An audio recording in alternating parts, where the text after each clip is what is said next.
একটি অসাম্প্রদায়িক অনুষ্ঠান আমাদের বাঙালির সংস্কৃতির জন্য। এটি এখানে নয়, পুরো বিশ্বেই একটি অসাম্প্রদায়িক অনুষ্ঠান। ঈদকে আমরা সবসময় একটি অসাম্প্রদায়িক অনুষ্ঠান হিসেবেই কিন্তু ধারণ করি আমাদের মাঝে। সেজন্য আমরা চাইবো এই ঈদে কিন্তু দল মত, এই ধর্ম বর্ণ সকল ভেদাভেদ ভুলে আমরা কিন্তু একসাথে ঈদ উদযাপনের জন্য বিভিন্নভাবে ঈদটাকে আমরা উদযাপন করি, ঈদের আনন্দ ভাগাভাগি করি।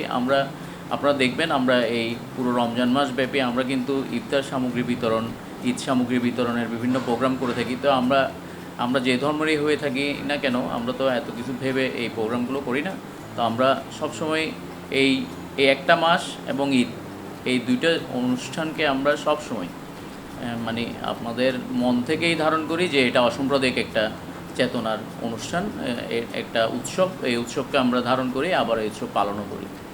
এই উৎসবের যারা শরীক হবেন সকলকে ধন্যবাদ, সকলকে আন্তরিকভাবে শুভেচ্ছা জানাচ্ছি। সবাই সুস্থ থাকবেন, সুন্দর জীবনযাপন করবেন।